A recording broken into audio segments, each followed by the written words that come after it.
자, 우리가 앞에서 이제 체액과 전해질에 대해서 얘기를 했고요. 그 다음에 체액과 전해질이 어떻게 이동을 하는지, 그리고 우리 몸은 어떻게 이 체액과 전해질을 균형을 맞추기 위해서 여러 가지 장기들이 조절을 하는지에 대해서 공부를 좀 했었습니다. 오늘 볼 내용은 이제 체액과 전해질의 불균형이 되었을 때 어떻게 간호를 중재를 해서 균형을 맞춰 주는지, 그리고 불균형을 이루는 거에는 어떤 것들이 있는지, 이제 그런 거를 좀 하나씩 보도록 할게요. 자, 제일 먼저 그 체액 전해질의 불균형에서 그게 두 가지로 볼 수 있어요. 체액이 균형이 안 맞을 때랑 전해질이 균형이 안 맞을 때랑, 이렇게 두 가지로 볼 수 있고요. 체액의 불균형에서는 삼투성, 삼투압의 변화로 균형이 맞지 않는 것하고, 그 다음에 용량 자체, 볼륨이라고 하죠. 이렇게 수분의 양, 체액의 양이 많으냐 적으냐에 따라서 상대적으로 불균형이 되는 이 두 가지로 나눠 봐야 되고, 또 여기에 맞는 간호 중재는 뭔지, 그게 더 중요하겠죠. 간호 중재가 더 중요한 부분이 되는 겁니다. 그 다음에 조금 이제 어려운 부분이 이제 전해질 불균형인데요. 굉장히 많은 여러 가지 무기물질들이 있긴 합니다만, 우리 몸에서 전해질 불균형을 이루는 주로 많이 있는 그게 한 5가지 정도 되거든요. 이 5가지의 균형이 맞지 않을 때 각각 어떻게 간호 중재를 해야 되는지가 중요한 포인트가 됩니다. 일단 먼저 그 각각의 요소들이 어떻게 불균형을 이루는지, 불균형이 되면 우리 몸에는 어떤 변화가 생기는지, 이걸 알아야지 거기에 맞는 중재를 할 수 있게 되겠죠. 제일 먼저 이제 그 체액의 불균형을 먼저 보고요. 두 번째 전해질의 불균형을 보도록 하겠습니다. 자, 첫 번째는 이제 그 체액의 불균형 중에서 삼투성의 불균형이 뭔지 보도록 할게요. 자, 삼투성의 불균형이라고 하는 거는 그 삼투질의 농도가 달라지는 거죠. 삼투질의 농도. 삼투질이라고 하는 거는 용매, 물이 되겠죠. 우리 몸에 이제 수분, 요 부분의 용질이 되겠죠. 용질. 자, 우리가 삼투성을 얘기를 할 때는요, 우리 앞에서 봤듯이 전해질의 불균형 중에, 우리 몸에 있는 전해질 중에 나트륨이 제일 많거든요. 그래서 이 나트륨하고 관련되어진, 나트륨하고 수분의 균형을 가지고 삼투성 불균형을 얘기를 합니다. 뭐 다른 것도 좀 볼 수 있는데, 나트륨이 제일 많기 때문에 물하고 나트륨하고의 관계에서 균형을 얘기를 하는 겁니다. 자, 체액에 있는 수분의 분포가 이제 균형이 맞지 않는 거를 이제 삼투성 불균이라고 하는 거고요. 제일 그 핵심이 되는 게, 이게 체액이라고 했을 때 ECF, 그죠? 세포 외액이죠. 세포 외액에 제일 많이 있는 전해질이 나트륨 이온이거든요. 그래서 이 나트륨이 많으냐 적으냐에 따라서 고삼투성이냐 저삼투성이냐, 이렇게 얘기를 하는 거죠. 고삼투성이라는 얘기는 나트륨 이온이 많이 있는 거죠. 저삼투성이라면 나트륨 이온이 적은 경우를 얘기를 하는 거겠죠. 자, 그래서 첫 번째 고삼투성 불균형, 이렇게 얘기를 합니다. 우리가 높다, 낮다 라는 걸 얘기를 할 때 하이퍼, 하이포 이렇게 구별을 하죠. 그 다음에 삼투를 얘기를 할 때는 오스모시스라고 했었죠. 오스모시스. 그래서 고삼투성이라고 하면 하이퍼 오스몰라 불균형이니까 임밸런스, 이렇게 표현을 합니다. 그 의학 용어는 제가 굳이 따로 설명을 드리지 않아도요, 반드시 같이 기억을 하셔야 됩니다. 그 이해를 좀 빨리 할 수 있게 좀 도와드리기 위해서 제가 한글로 표기된 용어를 주로 사용을 할 거고요. 시험 문제는 이렇게 한글로 표현 안 하는 경우가 많습니다. 그래서 그 영어로 되어진 용어를, 의학 용어를 반드시 암기하셔야지만, 내용을 알더라도 의학 용어를 몰라서 문제를 못 푸는 경우가 생기거든요. 그래서 이것까지 같이 설명을 하기에는 시간이 너무 많이 걸리니까 저는 이해 위주로 한글로 된 의학용어 위주로 설명을 해 드릴게요. 의학용어는 개인적으로 좀 공부를 좀 하셨으면 좋겠습니다. 물론 처음 나오는 거는 이런 식으로 가끔 좀 언급은 해 드리도록 할게요. 자, 고삼투성 불균형이라고 하는 거는 두 가지예요. 아까 그 용매분의 용질이라고 했었어요. 요게 이제 삼투를 나타내는 건데, 수분이 줄어들면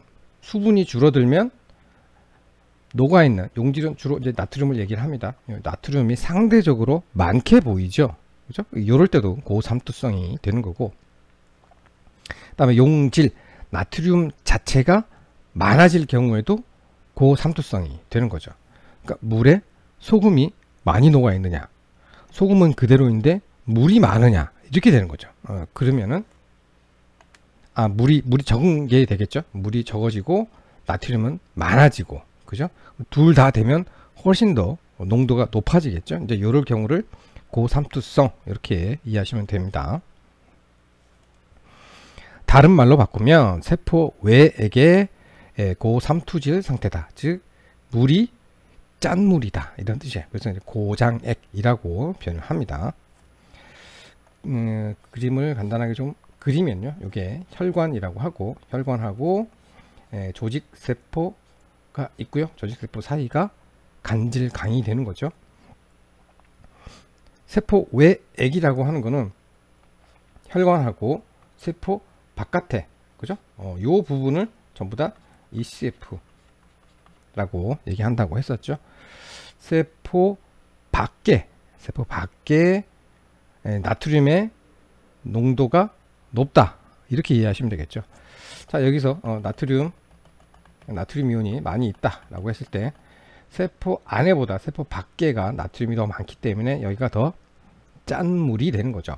이 짠물을 싱겁게 만들려면 제일 좋은 방법은 물을 마시는 거죠. 맹물을 마시면 여기가 싱거워지겠죠. 저삼투압이 되겠죠. 물을 마시지 않는 조건이라면 우리 몸에서는 물을 끌어올 때가 세포 안에 있는 물밖에 없어요. 세포 안에 있는 물이 세포 밖에 있는 물보다 훨씬 많습니다. 그래서 세포 안에서 세포 밖으로 수분이 빠져나가게 되죠. 그 말이 수분의 이동이다 라는 의미이고요. 세포에서 세포 외로 물이 빠져나간다 라는 의미입니다. 그래서 이런 경우를 우리가 삼투성 이뇨가 생긴다 라고 얘기를 하는데, 삼투성 이뇨라고 하는 거는 말 그대로 세포 외에 물과 나트륨이 많기 때문에 이거를 소변으로 빼내려고 하는 우리 몸에 작용이 생기거든요. 요거를 삼투성 이뇨라고 한다. 뭐 이렇게 알아두시면 되고요. 그냥 여기서만 끝나면 좋은데, 문제가 뭐냐면 세포에서 물이 빠져나가서 세포 자체는 탈수가 된다라는 얘기죠. 물이 들어있어서 빵빵하게 있던 세포가 이렇게 쭈그러드는 거죠. 쭈그러들면 세포 안에는 공간이 적어지기 때문에 세포 안에서 일을 해야 하는 그 세포 소기관들이 자기 기능을 못하게 되죠. 그러면 세포가 자기 역할을 못하게 되는 상황이 오는 거죠. 그럼 당연히 몸에 기능의 변화가 생길 수밖에 없어요. 이게 제일 큰 문제라는 거죠. 그래서 고삼투성 불균형이 됐을 때란 얘기는 쉽게 얘기해서 밤에 짜게 라면을 2개 끓여 먹고 잤다. 아침에 일어나면 땡땡 불어요. 그죠? 그거를 생각하시면 됩니다. 자, 그래서 짠 걸 많이 먹었으니까 갈증이 생기겠죠. 그래서 삼투성 이뇨, 소변이 계속 빠져나가기 때문에 시간이 갈수록 몸에서 물이 빠져나가서 몸무게가 줄어드는 현상이 생기는 거죠. 처음엔 붓겠죠. 그죠? 세포에 이렇게 있던 게 빠져나왔으니까, 그러니까 혈관 안에 하고 혈관 밖에 물이 많아지면서 전체적으로는 부풀게 되는 거죠. 순환도 잘 안 되고, 그걸 우리 부종이라고 얘기를 하죠. 근데 그 상태로 가만히 있지 않고 소변으로 계속 뺏는다 라고 했으니까 언제까지? 농도가 정상 범위로 올 때까지. 그죠? 그래서 몸에서 계속 수분이 빠져나가니까 특히 이제 구강이 건조해지고요.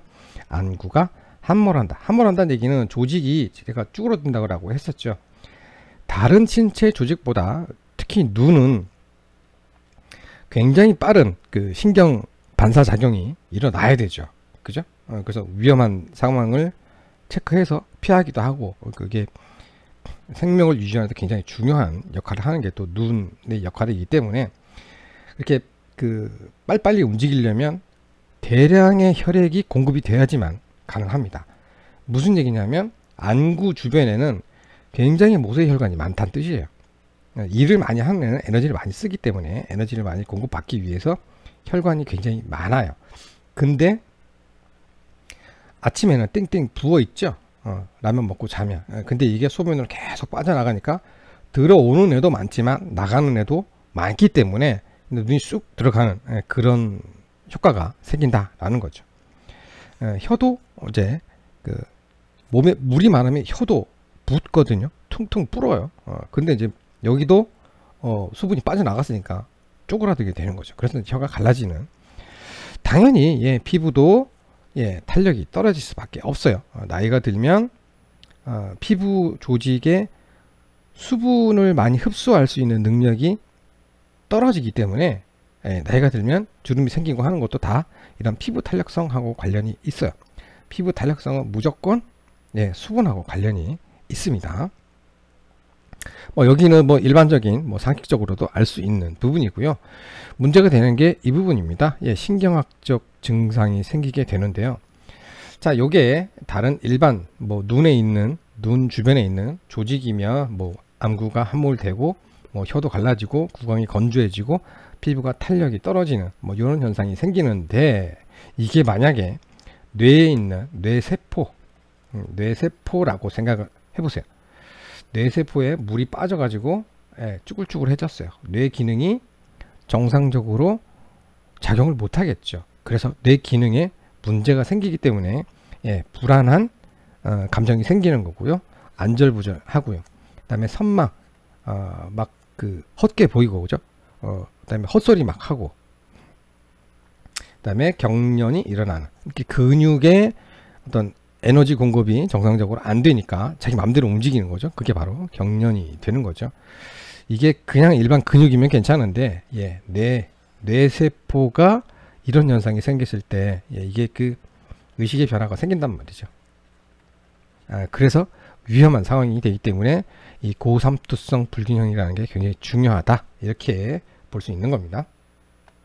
자, 이런 이유 때문에 우리가 치료하고 간호하는 게 반대 방향으로 맞춰줘야 되는 거죠. 제일 좋은 거는 수분이 더 이상 빠져나가지 않도록 예방하는 게 중요하고요. 그 원인을 교정을 해야 되고요. 빨리 수분을 정상 범위로 보충을 해야 되겠죠. 당연히 그 삼투의 농도가 정상 범위로 오는 범위 내에서 필요한 만큼 수분이 공급이 되어져야 한다, 이런 얘기죠. 자, 이렇게 치료와 간호를 하는데 그러면 뭘 기준으로 할 거냐? 기준이 중요하죠. 기준이 되는 거는 혈청 나트륨, 그러니까 혈장 속에 녹아있는 소금의 농도가 중요하죠. 그 다음에 체중 변화도 기준이 되는데요. 말씀드렸지만 몸에 나트륨이 많이 있으면 이 수분을 끌고 오는 이 성질 때문에 몸에는 계속 물이 많아지게 되는 현상이 생기죠. 물이 많다는 얘기는 무거워진다는 뜻이에요. 물이 생각보다 무게가 많이 나갑니다. 그래서 우리 다이어트 하면 하루에 1, 2kg 왔다 갔다 하잖아요. 거기에는 물론 이제 대변으로 빠지는 것도 있지만 이 수분 형태로 빠져나가는, 그러니까 소변이나 땀이나 이런 걸로 빠져나가서 이렇게 무게가 줄어드는 효과가 있는 거거든요. 근데 사실 원래 다이어트는 몸에 불필요한 지방을 빼내고 단백질이 많아서 근육이 많아지는 게 건강한 다이어트잖아요. 그죠? 근데 하루 이틀 굶는 거는 몸에 사실 물만 빠져나가는 거예요. 그래서 이런 다이어트를 오래 하게 되면 당연히 건강에 문제가 생기겠죠. 그래서 이제 운동하고 식이요법을 병행해야지만 필요한 수분을 유지시키고 근육을 많이 만들고 불필요한 지방은 연소시켜서 없애는 게 그래서 운동이 중요하다, 뭐 이렇게 얘기를 하는 거죠. 자, 어쨌든 나트륨의 농도하고 체중을 기준으로 수분 양이 어느 정도 있다 없다 이런 걸 판단할 수 있게 된다 라고 하는 거죠. 그래서 우리 그 병원에 가면 섭취량 배설량 꼭 체크하죠. 하루 동안 먹은 양, 하루 동안 그다음에 배설한 양, 이런 거 요거 기준이 수분이 제일 중요합니다. 그래서 요거를 밸런스를 맞춰 가면서 체중을 줄여야 되는 거죠. 그게 중요하다는 겁니다. 그래서 적절한 수분을 공급을 해줘야 되는 거죠. 뭐 수액이 됐던, 마실 수 있으면 물을 마시게 하고, 그죠? 이렇게 해야 된다, 이런 얘기죠. 자, 뭐 마시는 물 같은 경우는 뭐 한계가 있으니까 좀 덜 하긴 한데, 특히 조심해야 되는 게 수액, 수액을 공급을 할 때 이게 그 고삼투압이 되었다고 너무 빨리 물을 공급을 해버리면요, 이게 오히려 특히 그 뇌나 뇌하고 폐에 부종을 일으키거든요. 너무 갑자기 싱거워져 버리면 다시 세포 안으로 물이 너무 많이 들어가 가지고 세포가 불어 가지고, 그죠? 터질 수도 있는 이런 상황이 오는 거죠. 특히 폐 같은 데는 수분이 가득 차면 가스 교환이 안 되잖아요. 그죠? 그래서 요거는 IV 수액 공급이 너무 빠르다라고 하는 거는 호흡이 가빠지는 걸 보면 알아요. 제일 좋은 건. 그죠? 호흡이 산소 공급이 잘 안 되니까. 그죠? 그래서 조심해야 되는 거는 너무 빠르게 수분을 주입한다는 얘기는 수액의 경우라고 생각하시면 될 것 같아요. 그러니까 세포 안으로 물이 너무 빨리 들어가기 때문에 뇌가 붓거나 폐에 물이 차는 이런 현상이 생길 수 있기 때문에 요거를 조심하면서 속도 조절을 해줘야 된다라는 거죠. 이런 거는 이제 간호할 때 되게 조심해서 봐야 되는 부분이죠. 자, 그 다음에 이제 그 혀도 갈라지고 구강이 건조해진다라고 했으니까 구강 간호가 필요합니다. 건조한 걸 완화시켜 줘야 되고요.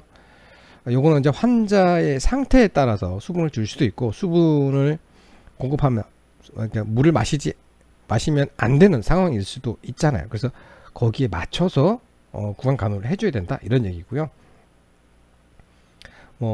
입술이나 치아에 백태를 제거하는 뭐 이런 것들. 왜냐하면 구강이 건조하면요, 냄새가 나요. 냄새가 나면 식욕이 떨어져서 잘 못 먹어요. 환자한테 잘 못 먹는 건 굉장히 치명적인 거잖아요. 사실 그게 제일 중요합니다. 자, 그 다음에 이렇게 뇌가 문제가 됐을 때 의식의 변화가 생긴다라고 했었죠. 그래서 이거 낙상 예방을 위해서 사이드레일을 올려주는 게 굉장히 중요한 그런 간호 방법이 되는 거고요. 이게 안정이 될 때까지 계속 섭취량과 배설량을 측정을 해야 되고요. 체중이 중요하다라고 했었죠. 체중을 기준으로 하고, 그 다음에 활력 징후의 변화를 봐야 되죠. 호흡수라든지 맥박수라든지 이런 게 몸에 수분이 많은지 적은지에 따라서 변화가 되기 때문에 이런 것들을 체크를 해줘야 되는 게 중요한 간호의 내용이다, 이렇게 이해하시면 되겠습니다. 자, 삼투성 불균형에서 앞에서 고삼투성을 봤고요. 이제 저삼투성인데요. 저를 나눌 때 적다라는 걸 표현할 때는 하이포라고 하죠. 그 다음에 삼투는 오스모시스니까 저삼투성 그러면 하이포 오스몰라 불균형이니까 밸런스가 깨졌다라는 의미죠. 뭐 참고적으로 좀 보시고요. 요거는 고삼투성이랑 반대가 되겠죠. 오타가 났네요. 자, 저삼투성이면 수분은 증가해야 되죠. 너무 필요 이상으로 많은 경우를 얘기를 하는 거고요. 자, 용질이 부족한 거. 자, 용매분의 용질이라고 했습니다. 삼투가 용매는 물을 얘기하는 거고, 삼투는 나트륨을 얘기한다 라고 했었죠. 분모인 용매가 과다한 거죠. 과다해지면 상대적으로 싱거워지겠죠, 물이, 나트륨이. 그죠? 그 다음에 용질이 부족한 경우, 그 수분의 용량은 같은데 어떤 이유에서든지 몸에서 나트륨이 많이 빠져나갔다. 그렇게 되면 이것도 싱거워지는 거죠. 그래서 저삼투성은 물이 체액이 싱거워진다. 이렇게 쉽게 좀 이해하시면 될 것 같아요. 그러니까 상대적으로 물이 많은 거죠. 그죠? 상대적으로 물이 많은 거예요. 물이 많으면 식욕부진이 생깁니다. 물 많이 마시면 식욕 떨어지거든요. 이게 오심, 구토 증상이 생겨요. 물이 많을 경우에 싱거워지면 공통적으로 나타나는 증상입니다. 그죠? 자, 물이 많아져서 저삼투성이 된다면 당연히 무게가 늘어나겠죠. 그죠? 자, 그래서 말초와 안화 부위, 안화는 눈 주변에 부종이 생깁니다. 물이 많은 거니까 당연히 부종이 생기는 거죠. 자, 그 다음에 강한 맥박이 생기고요. 정진시 나음이 생깁니다.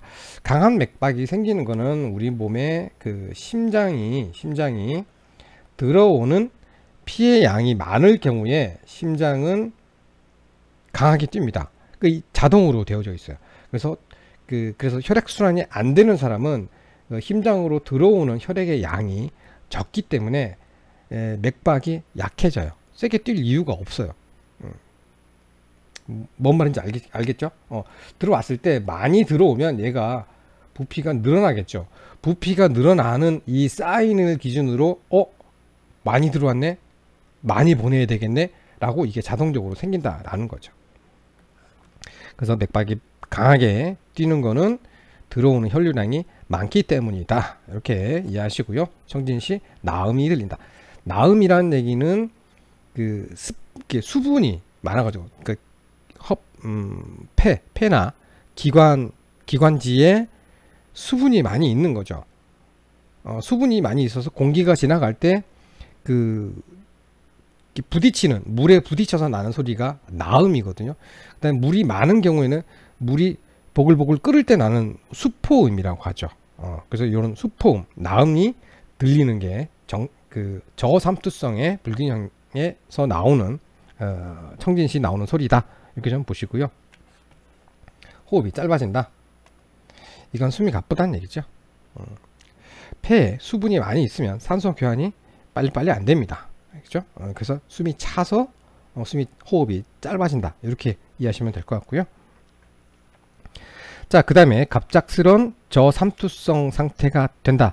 우리 고삼투성에서 수액을 빨리 주입을 했을 때 폐에 물이 차거나 뇌세포가 붓는다 라고 했었죠. 이것도 똑같아요. 똑같은 원리예요. 싱거운 물이 갑자기 들어오면 물이 세포 안으로 빨리 들어가 버려요. 그래서 뇌세포가 붓는다 이런 얘기죠. 당연히 우리가 앞에서 봤었던 불안하고 초조하고 뭐 이런 애들 있죠. 이 문제가 똑같이 나타나요. 그죠? 그래서 고삼투성일 때 제일 중요한 게 IV를 빨리 주입하지 않는다예요. 똑같아지죠. 저삼투성처럼 현상이 나타나는 거죠. 그래서 천천히 수액을 넣어야 된다. 이렇게 같이 연결해서 이해를 해 두시면 되겠죠. 그래서 치료하고 간호하는 방법은 빨리 물의 양을 줄여서 농도를 맞춰주거나 나트륨을 공급을 해버리면 물이 짜지겠죠. 그러면은 정상 범위로 들어가겠죠. 되게 간단해요. 그죠? 그래서 항상성이 도달할 때까지라는 얘기는 삼투성이 균형 잡힌 범위로 들어올 때까지 물을 마시지 못하게 하는 거죠. 안 그래도 물이 많으니까. 그죠? 그 다음에 좀 급한 상황이라면 이뇨제를 투입을 해서 소변으로 물을 빼내는 방법이 되겠죠. 굉장히 심하다 그러면 그냥 나트륨이 공급이 될 수 있는 약품을 같이 주면서 이뇨제를 주는 뭐 이런 방법도 있을 수 있겠죠. 자, 우리가 이 총론 부분에서 공부하는 거는요, 각 질환별로 들어가면 각 질환마다 그 증상에 따라서 이렇게 될 수도 있고 저렇게 될 수도 있는데, 요거는 전체적인 범위에서 일반적인 상황일 때 이런 것들을 다 처리하는 방법이에요. 꼭 여기에서 나오는 게 모든 질병에 다 적용되는 건 분명히 아니다라는 거 명심해 두시고요. 일반적으로 이런 흐름으로 가는구나 라고 하는 정도로 공부하시는 게 총론 부분에서의 좀 올바른 공부 방법이 되겠습니다. 그리고 그래서 이런 상황일 때는 이렇게 되겠구나, 그러면 이런 식으로 처리하는구나 라고 하는 정도로, 그 흐름 정도로만 보시고요. 구체적인 거는 각 질환별로 들어갔을 때 그 질환별로 증상에 따라서 요 내용들도 조금씩 바뀔 수 있다는 거 좀 같이 참고해서 그렇게 좀 보시면 좋겠습니다. 자, 그래서 우리가 책 불균형 중에서 삼투성 불균형에 대한 얘기를 했고요. 다음 시간에 용량 자체의 문제로 불균형이 됐을 때 내용을 다시 좀 정리해서 올려드리도록 하겠습니다.